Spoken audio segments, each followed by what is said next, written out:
It's not often that the public has the opportunity to look behind the scenes of city government. Accessing public records is time-consuming and expensive. Also, when can one hear those in city government answering questions under oath? A recent civil lawsuit against the city has provided public records and sworn testimonies that give us a peek into how government works in Ashland. In 2019, the City of Ashland agreed to a $538,000 settlement in a civil lawsuit for whistleblowing, wrongful termination, and defamation of the former senior program manager. This commentary looks at the public documents and sworn testimonies from that lawsuit to gain greater understanding of Part 1, Ashland's changes to its senior program, and Part 2, the possible reasons Ashland agreed to one of the highest awards given to a public employee in such circumstances. Part 1, Ashland's changes to its senior program. Radical changes to Ashland's senior program were publicly initiated and approved within 2 days in August 2017. The recommendations were first revealed to the public during an August 8, 2017 Ashland Parks and Recreation Commission subcommittee meeting. Had you already made your decision about whether you were going to support that recommendation or not? Decided you were going to approve the recommendation? I think at the August 7th meeting, I might have actually said that while I was being interrogated by the public. Said what? Said that I pretty much knew how I was going to vote. Quite frankly, I've already made up my decision. I made my decision up before this meeting. I'm just asking you whether you think it's appropriate for elected officials to make a decision about a recommendation that hasn't even been presented in a public session yet. Well, it would be if we had a quorum and we chose to discuss it. Who was on the senior program subcommittee? Commissioner Lewis and myself. They had quorum, right? It's possible. The public had no foreknowledge of the recommendations to give adequate review and comment. At the August 8th meeting, the public was overwhelmingly opposed to the recommendations and asked that the public be given more time to review them. Very severe concerns about the quality of that report and don't feel that you can go forward. This is my family. I don't pay to visit family. And I really think you should show more respect to the community to let everybody involved in making these decisions and plans. I'd really like to support, just starting over. Get more of the community involved.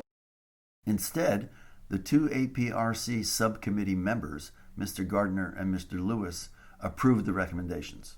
The recommendations stated that the objective was to increase services to seniors age 55 and above and increase cost recovery. The commissioners wanted to attract younger, more active seniors who had more resources to pay fees for senior program activities, thereby increasing the program's cost recoveries. What the public recommendations document did not reveal was the objective to cease to provide outreach social services by qualified staff, as revealed in the non-public draft recommendations dated July 11th and August 2nd, 2017. And then you go on to say, reevaluating the structure and reorganizing will help to provide that emphasis on growing the program for 55-plus clientele and, quote, cease providing social services through Ashland Senior Program, end quote. I did say that. And that was your recommendation, correct? Intent was to not continue to provide any social services that other public entities provided. That was already the goal of the former senior program. That is, not to duplicate services and resources of other community services. We try to interface with a variety of local resources and agencies and to not duplicate services, but to fulfill a niche based on the needs of the community, which really entails a lot of community interactions on our part. So we know, because that's that ebbs and flows all the time. So we need to know where we can best fit and fill a need and where we need to pull back because someone may be providing that service already. The next day, the full APRC met at a special meeting. The public continued to object, yet APRC approved the recommendations and put them into formal policy. It's truly a social service, and I think that and community are two foundations of the center. We need care for the people who are most vulnerable in our community. Don't vote on anything today. It's not your mission. Your mission is to provide recreation. We're talking about something much more serious than recreation. That maybe the city needs to take this on instead of Parks and Recreation. We need a democratic process that pays attention to the people who've lived here for a lifetime and we're being driven out. I strongly urge the commissioners not to take a vote this evening. Who's going to be responsible for this when staff is cut back, when you already provide all of these services that people depend on? The public backlash caused APRC to withdraw some of the recommendations, such as moving the senior program management to the Grove location and lessening the emphasis on cost recoveries. However, the recommendation to lay off the highly qualified staff and replace them with general recreational staff remained. The highly qualified staff had years of prior experience at Oregon Senior Services as case managers. Ashland's senior program staff would contact seniors at risk, including in-home visits, to offer assistance in finding resources to meet their needs for independent and healthy living. Removing qualified staff destroyed Ashland's 40-plus year senior program's outreach social services that directly helped the frail and vulnerable elderly and low-income elderly.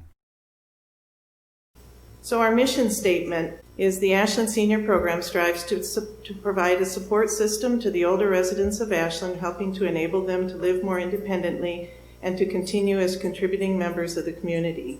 But we're a small program with a small budget, so we start with the people who need us most and we grow from there.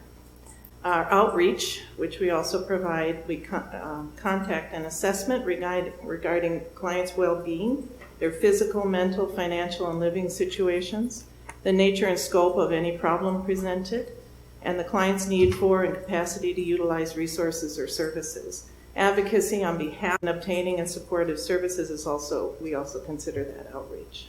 How many individuals would receive outreach services, in-home services from the seniors? We were doing approximately anywhere between 2 and 4 a week. Ashland's former senior program had a web of community interfaces to identify at-risk elders and resources available to them. A key focus was to identify at-risk seniors and reach out to them to help with obtaining needed resources and bring them out of isolation and into the senior center for socialization activities. The staff also monitored the at-risk seniors for changes in their ongoing needs. If it wasn't for the senior center, I probably wouldn't have made it. There are more services and more people are served by that center than you would imagine. And if you mess with it, it's over. Replacing the lost staff with general recreation employees ended the identification processes and outreach services that included home visits to reach and help the neediest seniors. She was protesting because the Parks Commission was gutting the senior program. Do you agree with that statement? Seeing the outcome so far, I would agree with part of that statement, yes. That it's been gutted? That the important part of the social services have been gutted, and the identifying programs that we used to do to identify elderly have been removed, yes. And that's the outreach we talked about? Well, it's outreach, but it's different programs that we use to do identify vulnerable seniors or seniors in need. The public backlash at APRC's approved senior program changes initiated the director and commissioners to issue statements through the local newspaper.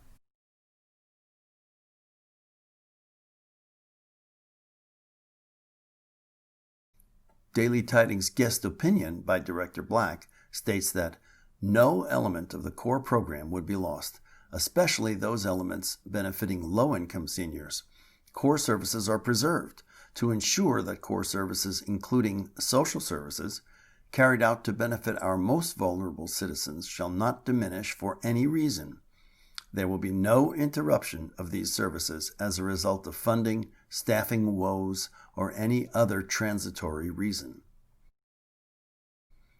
Daily Tidings' message from Parks and Recreation Commissioners, written by all the commissioners, stated that they will retain all vital programs for low-income seniors, it is our pledge to the community, and that they are ensuring no disruption in vital services, and that the essential senior programs are social services. We have and will continue to honor this responsibility unless the city relieves us. The APRC actions to let go of the former qualified staff indicated that they did not value those social services and the staff who provided them. Over 2 years later, no effort has been made to rebuild the outreach services that involved community identifiers, qualified staff, and home visits. As I mentioned, my focus has been on building staff and developing the advisory committee and building partnerships. Now seniors must contact the senior program to request help. The new superintendent provides office resource consultations through Wednesday appointments only. The new support staff answers basic questions only and otherwise refers Ashland seniors to a regional agency's telephone and web-based service, ADRC, for help with information and referrals. We refer quite a lot to other community resources that are established in our community and especially in the Rogue Valley, our region, to help people with more intensive navigation. The regional agency and its ADRC service have limited staff and funding resources to handle both Jackson and Josephine counties. If ADRC deems that a senior needs more than phone assistance, ADRC refers them to its options counseling or to the state programs, which offer limited help, may include service fees, and many have income restrictions. Thus, Ashland seniors now need to jump through many hoops to try to obtain the assistance that was previously provided locally and in person through qualified senior program staff. Even today, the regional outreach services for seniors do not seem to be realistically represented. The current senior program superintendent stated recently that ADRC provides, quote, a series of home visits, unquote, to help seniors. In fact, ADRC is mainly a phone and web-based service. The ADRC's options counseling services do include home visits for both Jackson and Josephine counties, yet staffing and funding are limited.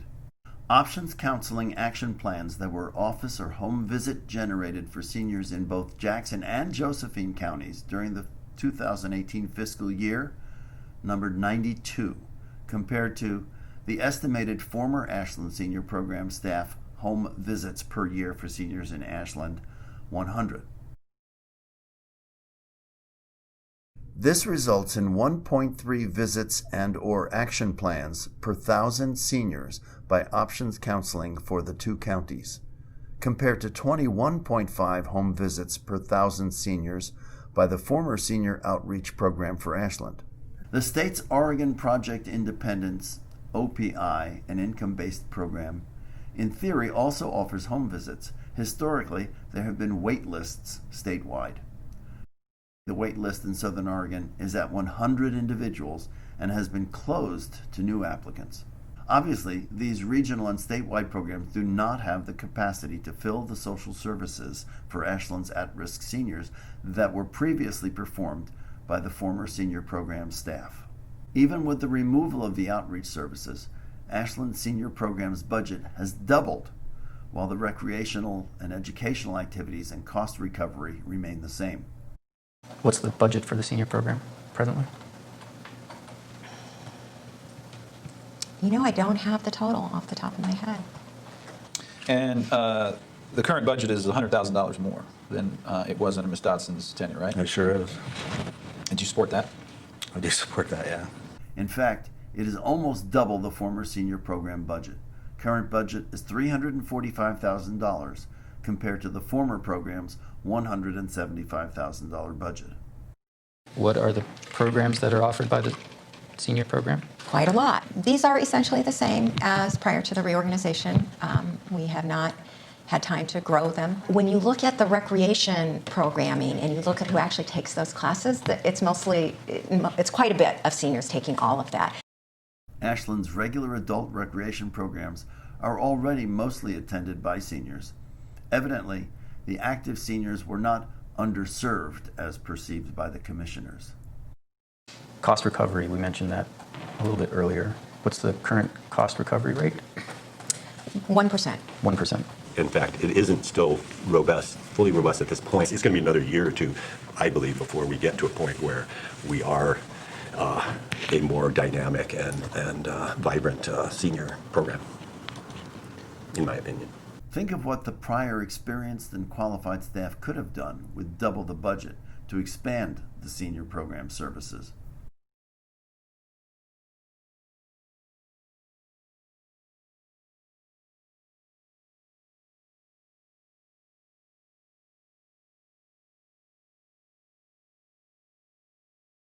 Part 2 of this commentary looks at the public documents and sworn testimonies from the civil lawsuit to gain greater understanding of the possible reasons Ashland agreed to one of the highest awards given to a public employee in such circumstances. It was the second time in 2019 that Ashland had to make a high payment for wrongful termination. We ask the following questions. You decide. 1. Was the whole truth given during testimonies under oath? 2. Why was the city attorney heavily involved in regular management activities? 3.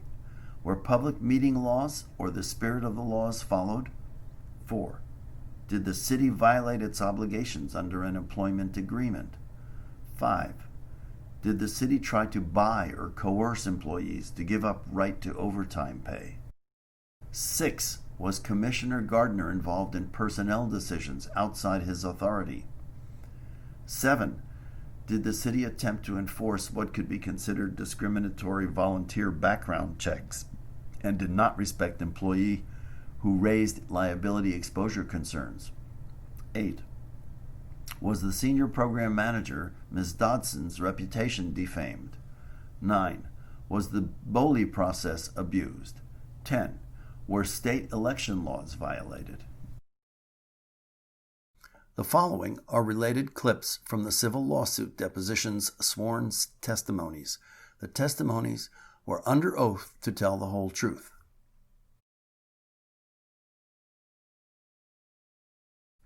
No videos were made of the senior subcommittee meetings.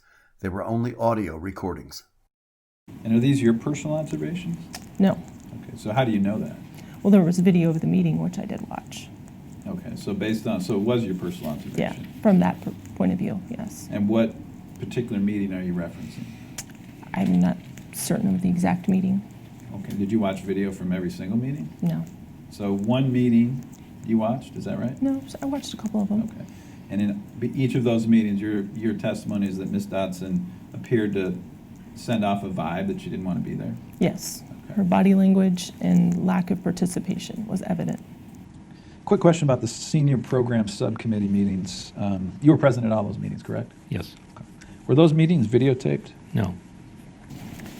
Is there anything you'd like to change or add to your testimony? No. You said earlier that you've reviewed a videotape of the subcommittee meetings? Yes. Can you tell me specifically which subcommittee meetings those were? I can't tell you specifically. My understanding is unless you produced the videotapes, I haven't seen a single videotape of those meetings. You sure they were videotaped? I believe so, yes. Okay. Well, could you provide those to us if they exist?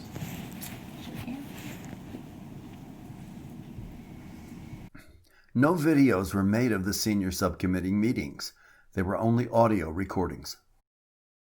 Contradicting testimonies. Who was involved in the preparation of your August 7, 17 recommendation regarding the senior program? The preparation of it was me, the city attorney Dave Lohman had a big part in that, and the city HR director had a part in that.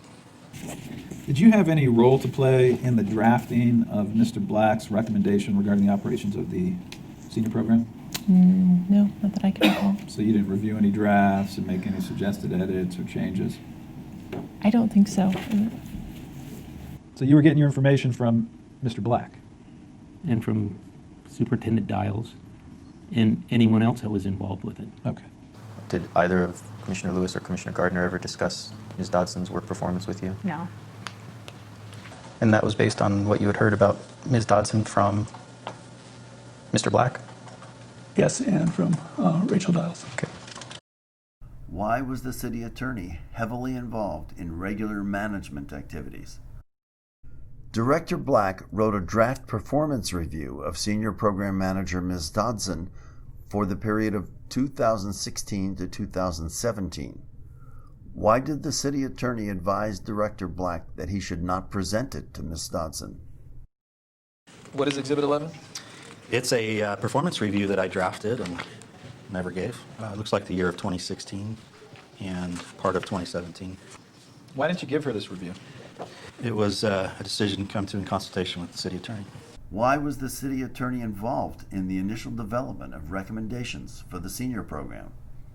Just generally speaking, why wasn't there any other meetings after the May 17 meeting?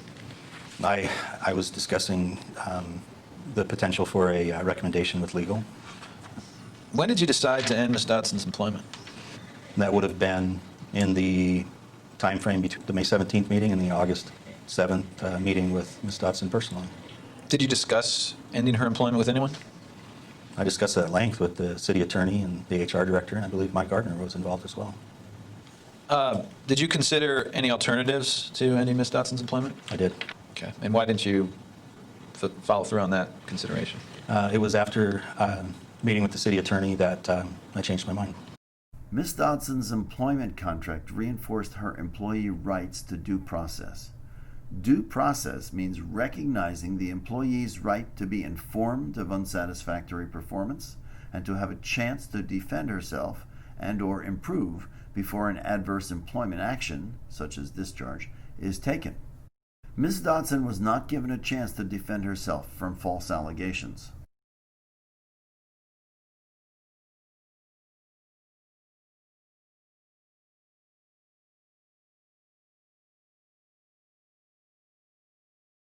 Were public meeting laws or the spirit of the laws followed?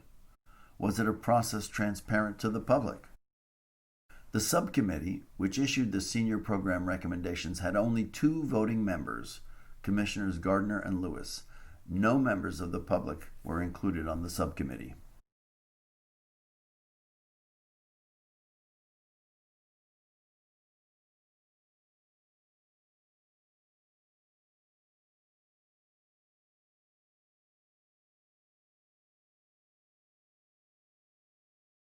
Why were you sending information about the Medford Senior Center to Mr. Lewis and Mr. Gardner on March 30th, 2017? Okay. And they were the only 2 commissioners who were on the senior program subcommittee, right? Yes. The foundational question was whether the information you were providing to him influenced the commissioner's evaluation of the City of Ashland senior program. So now we're looking at Mr. Gardner's response, and it appears that Mr. Gardner was influenced by whatever you sent him, because he says, thanks for sharing, it's very interesting, we should consider shutting down our center. So he's using whatever you sent him, and he's evaluating it, and he's expressing opinion about the operations of the City of Ashland senior program, right? Yes. Also, May 11th, 2017, Mr. Black requested comments that were critical of the senior program from a previous disgruntled senior center employee. This person had previously filed allegations of workplace issues and discrimination claims that were found to be without basis and not credible after extensive investigation. The information, reviews, and discussions were not disclosed to Ms. Dodson or the public during the next subcommittee meeting. I remember this vaguely. Did you ask her to prepare this email? No. I don't remember asking her to prepare this email. I don't think I did ask her to prepare this email.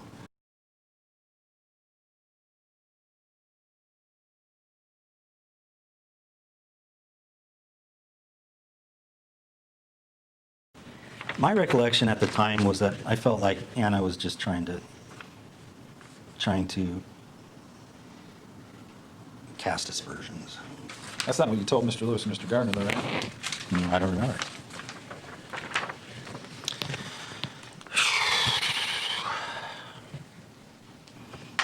Yeah, apparently I was looking for her comments. So you went to Ms. and asked her to give you thoughts on the senior program staffing and productivity, is that right? Yeah, I thought she had inside knowledge. Well, you don't say anything anywhere in this document when you send it to Mr. Lewis and Mr. Gardner that sort of cautions she's casting aspersions. I don't know. Well, what you told Mr. Gardner and Mr. Lewis was that she, quote, has some pretty interesting insight into the senior program, and I thought it would be beneficial for you to see this information. And then you go further and say, if you'd like to talk to her one-on-one, I can set that up as well. Again, Mr. Lewis and Mr. Gardner were the only two commissioners, voting commissioners on the senior program subcommittee, right? They were. Email chain of May 17, 2017. So you wrote the email on May 17, 2017 at 9:14 a.m. before the May 17, 2017 official subcommittee meeting. In the second paragraph, you indicated that Mr. Lewis had sent you some of his comments? I guess, yeah. Okay. And then it also, you indicate you read Anna's critique. When you went to the meeting, did you disclose at the subcommittee meeting that Ms. had shared some written comments critiquing the program? No. And Mr. Lewis had sent you some comments. Were those shared at the subcommittee meeting? No. Okay. July 11, 2017 memo and July 27, 2017 email. We talked about John Carnes reviewing your recommendation memo, and you sent him a draft on July 27, 2017, right? It looks that way, yes. Okay. And the date of this recommendation was July 11th, 2017, right? Yes. Okay. And you were the author of this recommendation? I was. And did Mr. Gardner have any input in it? I did send it to him for comment, but not until after I had finished it. And is this the version that emerged after you had been in discussions with the city attorney? It is. And in this version, that the commission should consider closing the senior center program, right? Yes. It's on growing the program for 55-plus clientele and, quote, cease providing social services through Ashland Senior Program, end quote. I did say that. The public was never informed that eliminating social services was an objective and an action item. And that was exactly what Ms. Dotson was concerned about, right? The ceasing the provision of social services through the Ashland City of Ashland Senior Program, right? That is what I recall. Yeah. And that's what she discussed with Mr. Gardner during the subcommittee meetings, correct? I believe that is what she discussed. Why'd you recommend laying off all the staff? You know, I didn't see them as being, I didn't see them as being instrumental in the reorganization nor supportive of the reorganization. What had they done before your August 8th, 2017 subcommittee meeting that gave you the indication they were not supportive of the reorganization? I don't recall. Okay. Doing away with the entire senior program staff indirectly eliminated the critical social services for the frail and vulnerable elders and low-income elders. July 28, 2017 email chain.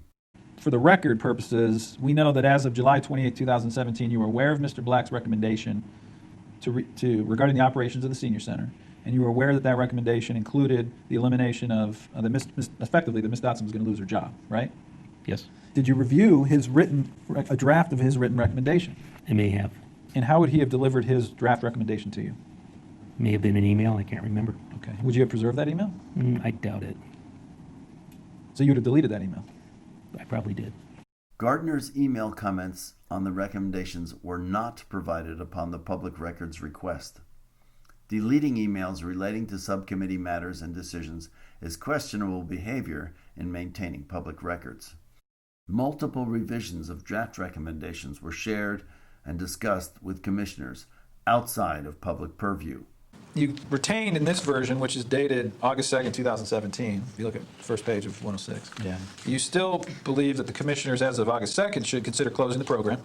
And you also retain the statement that you wanted to cease providing social services through Ashland Senior Program, right? Yes. Exhibit 43 is an email you sent to Mr. Black on August 2nd, 2017. The subject is agendas and recommendations. That recommendation memo you're referencing is the recommendation memo prepared by Mr. Black, correct? It would appear that way, yes. So you had an advance copy and you reviewed that before the senior program subcommittee meeting, correct? It would appear that I saw it, yes. And then you indicated, I will be interested to see what Dave Lohman has to say, correct? Yes. So you were having discussions outside of a public meeting about the recommendations with respect to the senior program. Yes. The recommendations presented to the public and for approval at the August 8th and 9th meetings did not reference the removal of social services.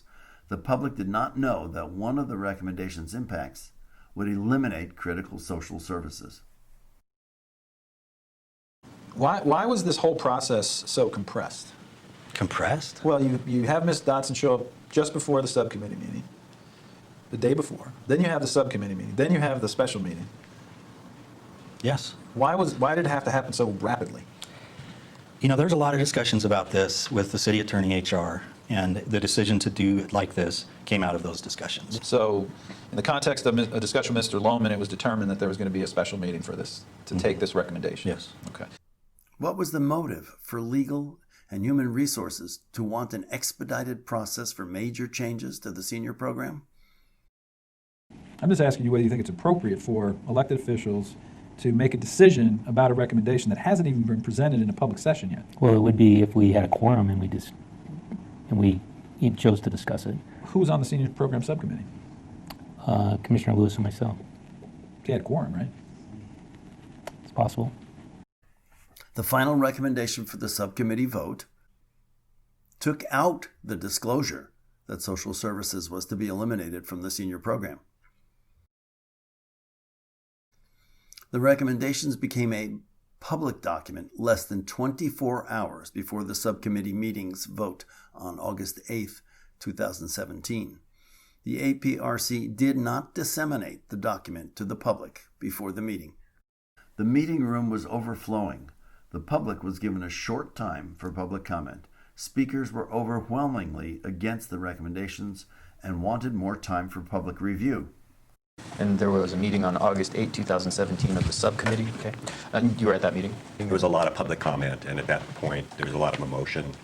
And it's my job, I'm an elected official, to listen intently and take it all in. I don't have to agree with anybody, but it's my job to listen, and I did. And I had never bumped into these people. So there was a large group that I had no idea that I was in town with these people. So it was kind of new to me. It was, as far as a whole different group that I didn't know. And shouldn't Commissioner Lewis have become familiar with the senior community at the center before voting on major changes? At the subcommittee meeting, Commissioner Lewis stated, "During the restructuring, there will be no essential services lost. All important services will be continued." Against public requests, the subcommittee went ahead and approved the recommendations. The next day, August 9th, 2017, special APRC meeting. Full commission met to approve the recommendations and put them into policy. Again, the meeting room was overflowing by the public, who were given a short time for public comment. Again, people overwhelmingly spoke against the recommendations and wanted more time for public review. And then the following day, there was a special meeting of the full Parks Commission, correct? there was a certain amount of the same public testimony at the full meeting. That is a policy generating meeting where we can slam the gavel on something and then it becomes policies. Between the Senior Program Subcommittee meeting on August 8th, 2017, and the Ashland Parks and Recs Commission special meeting the very next day on August 9th, 2017, did you modify your recommendation? I did. First of all, is it customary that a recommendation that's approved by a subcommittee gets changed before it's presented, after it's approved, gets changed, and then the changed version is not voted on by the subcommittee, but yet presented to the commission for approval? Is that customary in your experience? I would say it's not usual, but it's not, I don't think it violates any rules. Okay.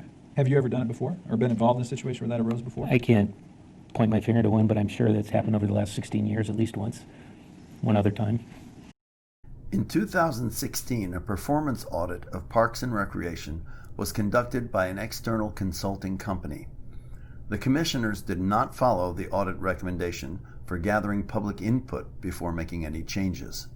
The audit report stated that it was critical to perform a community needs assessment to identify underserved groups before making changes. No comprehensive community assessment was conducted during the senior subcommittee meetings and before major changes were made. The full APRC approved the recommendations. During the subcommittee meetings and recommendation considerations, the public was never informed that eliminating social services was an objective and an action item. Well, what I want to ask you, if it was disingenuous, back to your statement of justification, to say that, quote, "we are diligent in our open meeting protocols with absolutely nothing to hide," when you didn't disclose to the public that you had involved yourself in personnel decisions involving Ms. Dodson, that you hadn't disclosed to the public that you got involved in meetings with Mr. Black to discuss the business of the subcommittee meeting outside the public purview, that you hadn't disclosed to the public that you got involved in reviewing and commenting on his recommendation regarding the operations of the senior center before the public meeting.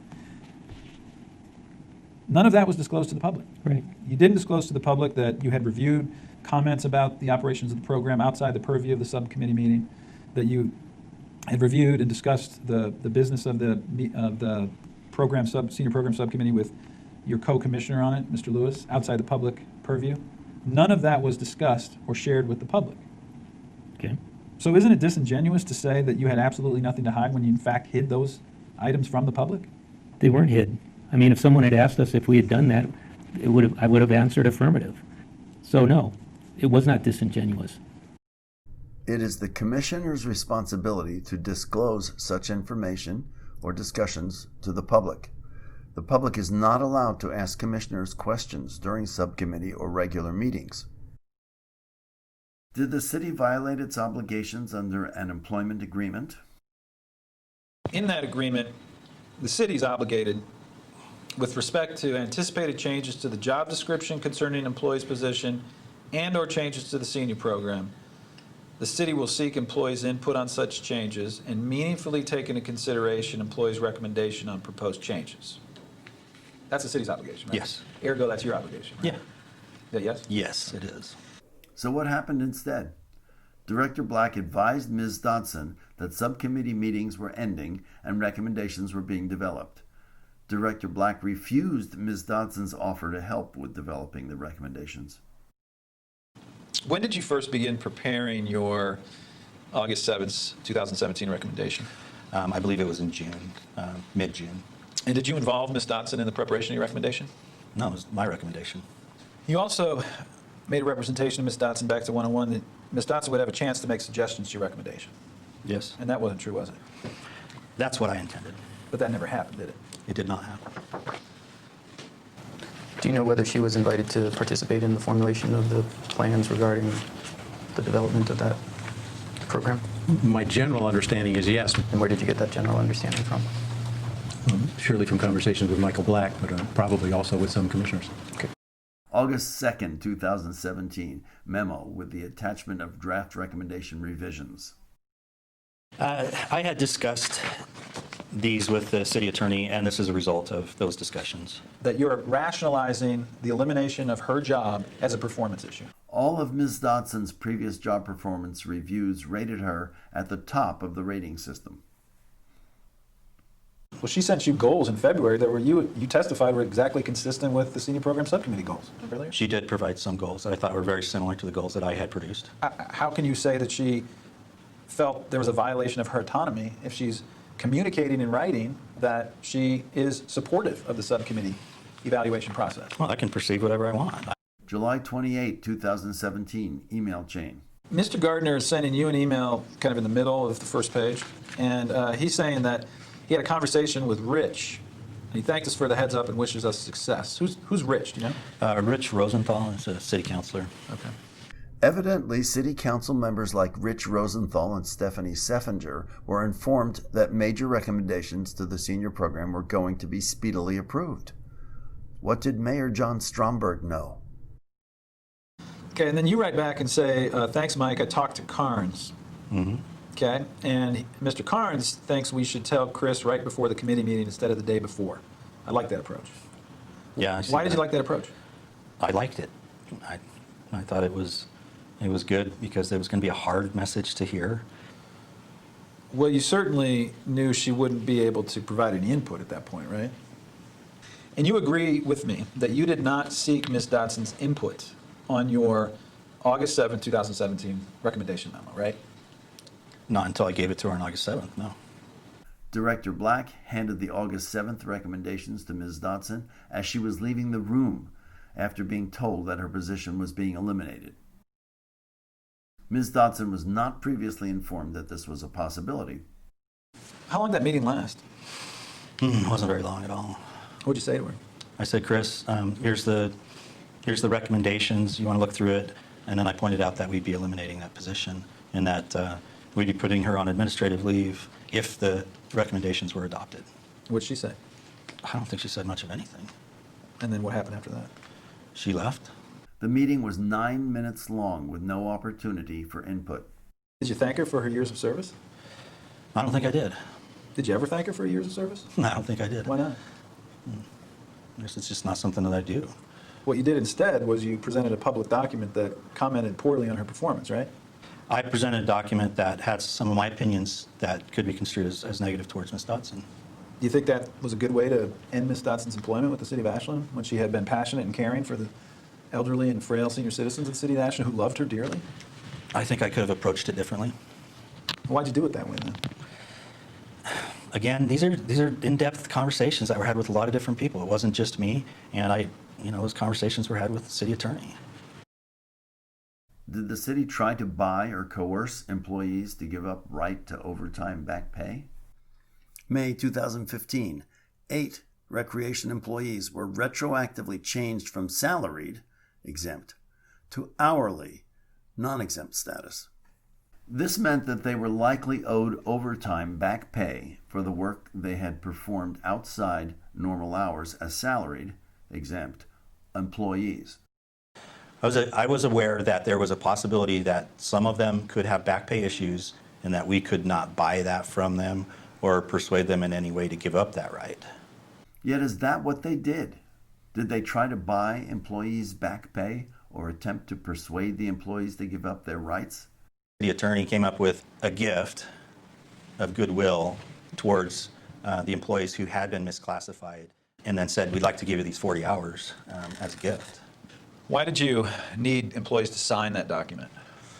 That would be a decision that was made in consultation with the city attorney. Senior Program Manager Ms. Dodson was salaried, exempt, for the past 8 years and was owed a significant amount of overtime pay. In fact, the senior program heads before Ms. Dodson were all salaried. So the post-it on that says sign and return to Michael, you took that as him insisting that you sign it? Yeah, I had already said I didn't want it, and he wanted to make me have it. And what they had wanted in that meeting was for me to be more specific. My impression was of that meeting that they wanted me to file with Boley. And I was pretty upset, actually, by that we couldn't just sit around and talk and figure it out. Boley might have been talked about in that. Honestly, I don't remember. I was trying to figure out how to make it work with everything I do. That was difficult for me. And I did say that. Did you think Mr. Black or Mr. Lohman had the ability to change their mind and make you exempt rather than non-exempt? I did think so, yeah. Mm-hmm. If they wanted to, there's ways of doing it. Later, under the reorganization, the senior program manager's position was elevated to a superintendent's salaried position. Do you believe you were terminated as a result of you vindicating your rights under Oregon's wage statute? I believed it played a role, yes. May 5th, 2016, Ms. Dodson did not file a Boley claim. Instead, it took a year for the city to agree to pay Ms. Dodson for the past overtime pay she was owed. Was Ms. Dodson later targeted for termination action because she questioned the city's buyout plan? Was Commissioner Gardner involved in personnel decisions outside his authority? So as the chair of the Parks Commission, do you understand your role to be Michael Black's boss? Yes, I would. The director of Park and Recs is the only person that the commission actually has the authority to hire or to terminate. Right. And you don't have any, as a commissioner, authority to manage the performance of any employee other than Mr. Black, correct? Not directly, no. Was Mr. Gardner an influential voice to you in terms of how you manage the department? Yes. Commissioners do not have the authority to take part in personnel decisions except for their direct reports. Do the elected commissioners have any role to play with respect to personnel decisions? In any case, an elected official really should have no role in personnel issues. And are the elected officials supposed to be getting their hands into the personnel decisions? No, I wouldn't recommend it. Okay. That would be improper, wouldn't it? Yes. Would it be a proper exercise of an elected official's authority to get involved in a personnel decision? Yes or no? No. Commissioner Gardner shows prejudice against the senior program manager before the senior subcommittee begins its evaluation of the senior program. And then you wrote back and told him that you appreciated that he assembled a list of tasks for Christine, and that you said, I'm pretty sure that Chris will have a hard time fulfilling this request. Why did you say that? As opposed to the list of just items. my impression of how the senior center was being run. Which was what? I think there was a lack of oversight and there was a lack of protocol. What was it based on? My personal opinion. But I mean, did your opinion have any basis in any actual fact? Just personal observation. Of the half dozen times you had been there? Mm-hmm. Exhibit 25 is an email conversation between you and Mr. Gardner. And he indicates that per the conversation you had regarding Ms. Dodson's preparation of the materials, he says, let me know if there's anything I can do to help light a fire under Chris to complete this task. Was he offering to help you manage her performance at that point? Object calls for speculation. I'll tell you how I took that. How'd you take it? I just didn't consider it at all. Well, you did write an email, pointed email to Ms. Dodson as a result of your conversation with Mr. Gardner, right? That's true. So you never had any specific conversation with Ms. Dodson about why it was taking her the time it was taking her to get this information together? No. And you didn't know what was going on in her personal life at the time, did you? I did not. And you didn't know what her schedule was over the holidays or what the programming levels were at the senior center as well at that time, did you? I mean, I don't. My personal opinion, it shouldn't have taken that long. But you did recognize in November 29, 2016 that Ms. Dodson would have a hard time fulfilling this request. That's only because I didn't think she had the information she should have at her fingertips. And that was her fault. And then at the end you write, I'm not a big fan of the tail wagging the dog. What are you referencing there? My reference there is that the dog would be the subcommittee and the tail would be Ms. Dodson. Also, Commissioner Gardner later gave input on matters concerning Ms. Dodson. Gardner wrote, Michael, I agree with the points of your letter. I do not mind discussing this again, if necessary, before submission. So between January 21st, 2017 and February 2nd, 2017, you were involving yourself in a personal matter involving Ms. Dodson, correct? I would say that I was giving counsel to an individual that reports to me. Did Michael Gardner tell you that he wanted Ms. Dodson terminated in or around the end of January 2017?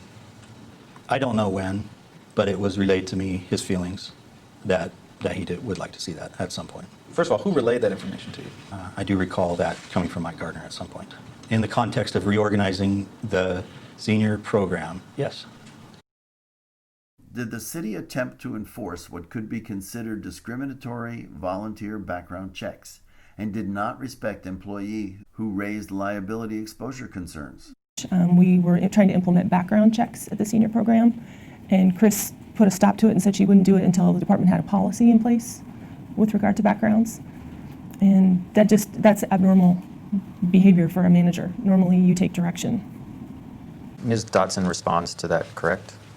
Yes. Asking that Ms. Ainsworth hold off on doing any background checks until the policy is finalized? Correct. And can be implemented across the board rather than selectively?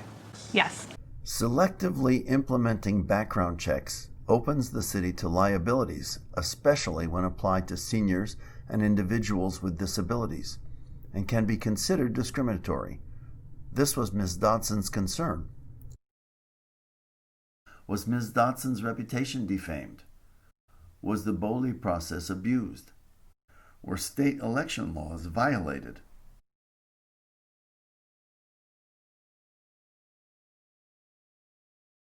And then you say, despite these demands, defendant Black has not offered plaintiff adequate due process to clear her name. That's correct. What do you mean by that? Never had any evaluation, never saw one, never had the opportunity to clear my name. These came after I left, and they maligned me pretty badly without any due process rights while I was employed at all. Social services is a field and vocation that is reliant on a great amount of trust, a great amount of confidence, a great amount of reputation, and to do what they did, and what Mr. Black did in particular, has left me unable to really move forward in that field. Have you heard that from any prospective employers? I've heard that from regional people that I know. I sent out, I don't know, a dozen or so resumes and got a few comments back on that front. Yes. Clear your name. Clear your name? Yep. During the recall election, the commissioners distributed political flyers, had paid newspaper ads, and gave media interviews that included defamation of Ms. Dotson and her staff. Ms. Dotson's attorney sends a cease and desist letter to City Attorney Lohman for making defamatory statements about Ms. Dotson. Okay. Do you recognize this? Yeah. And could you state what it is for the record, please? It's a September 29, 2017 letter from Chris Lundberg, Ms. Dotson's attorney. Okay. And the letter concerns some statements that you made describing Ms. Dotson as a, quote, troublemaker, a, quote, rabble-rouser, and falsely claiming that she was, quote, putting out all kinds of misinformation. Do you see that? That's what the letter says, yes. Did you ever make statements of that nature to anybody? I recall making some of those statements. Okay. Which ones? I remember saying rabble-rouser. I don't remember the other statements. As to the other two comments, you don't recall? You don't recall making the statement? It's possible I did. I don't remember those terms, no. Okay. What was the possible source of unverified allegations against Ms. Dotson and the senior program? After the senior program staff were let go, a staff member filed a claim with BOLI, the Bureau of Labor and Industries, for age discrimination. The city's response to BOLI was written by the city attorney and signed by the human resource director. It included unverified allegations regarding the senior program staff. I may have had a hand in it, but I believe Dave Lohman did a large part of the writing of it. Okay. So Dave Lohman is the city attorney for the City of Ashland? Yes. And so can you put a percentage on it? Did he draft 90% of it, 95% of it? I would say probably at least 90%. Okay. The section that's described as verifiable facts, did you independently confirm whether those facts were verified? No. BOLI closed the claim without providing the staff member or witnesses adequate opportunity to challenge the allegations. Once the BOLI claim was closed, it was public information. The unverified allegations in the BOLI response were later used in the recall election communications by the commissioners. I'm not sure where I don't know where I first got it, but once there was, the BOLI complaint was made, it was public information, so it was based on the information in the BOLI complaint. And you reviewed that complaint? I think that might have been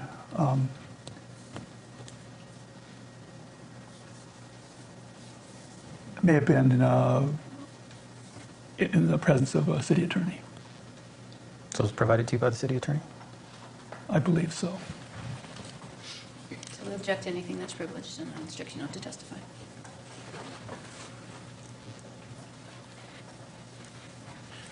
Tell me, Mr. Lant, was that in connection with you seeking any sort of legal advice from Mr. Lohman?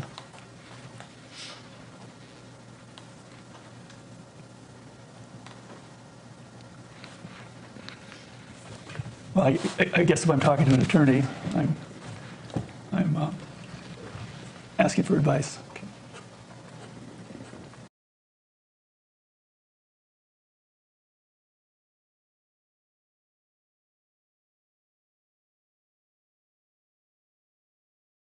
Did Mr. Lohman, in his official capacity as a city attorney, give advice and unverified allegations from the BOLI documents that he himself wrote to the commissioners to counter the recall?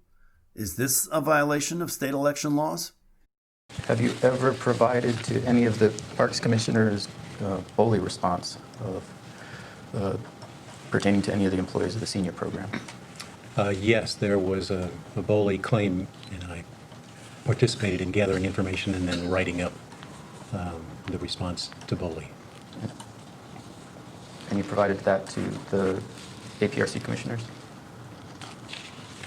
I don't know that I don't recall whether I provided that to the commissioners. I'm sure I shared that with Michael Black, and he may have provided it to the commissioners.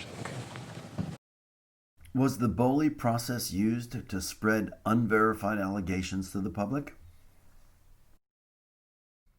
Recall election. February 2nd, 2018. Recall election of Commissioners Gardner, Lewis, and Lant. Almost 2,000 signatures were gathered to hold a recall election. Commissioner Gardner's justification statement on the recall ballot defamed Ms. Dodson.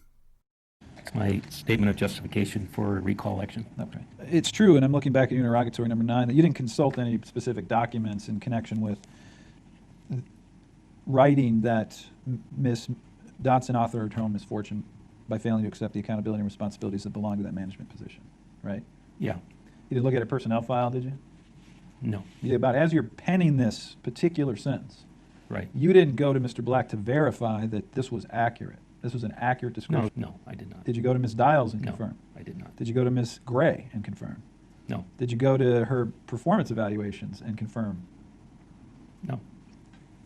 And you expected the voters to believe you when you wrote this statement, right? Not necessarily. Why did you even include that sentence? Why was that even relevant to your recall? Because it was important to me. But why was it important to you? That's a summary statement. Why was it important to you to in the public domain, say something negative about Ms. Dodson? Because that was the way I felt. Commissioner Gardner's defense for defamation of Ms. Dodson's good name included executive privilege immunity and that he was entitled to absolute immunity. Recall did not pass, approximately 70% against and 30% favored. Voter turnout was low, only 38% cast a ballot. The other commissioners, the mayor and city council members, had spoken out against the recall, objecting to the cost of the recall election when their apparent lack of oversight on a recall issue resulted in more than a $500,000 liability to the city and taxpayers. This civil lawsuit settlement of over $500,000 ends up being paid by taxpayers for the city's actions. Dave Lohman, city attorney, stated in response to reporters' questions regarding the settlement, "The city and APRC have admitted no liability in the course of settling the lawsuit and remain fully committed to the propriety and legality of their and their employees' actions." If so, then why did the city agree to one of the highest awards given to a public employee under such circumstances? What's the plan to ensure that this will not happen again? So now you decide. Do you believe that Ashland government can do better? Contact the City Council. Tell them what you think. Ask them to restore services, including outreach, to the truly underserved at-risk senior citizens using qualified personnel.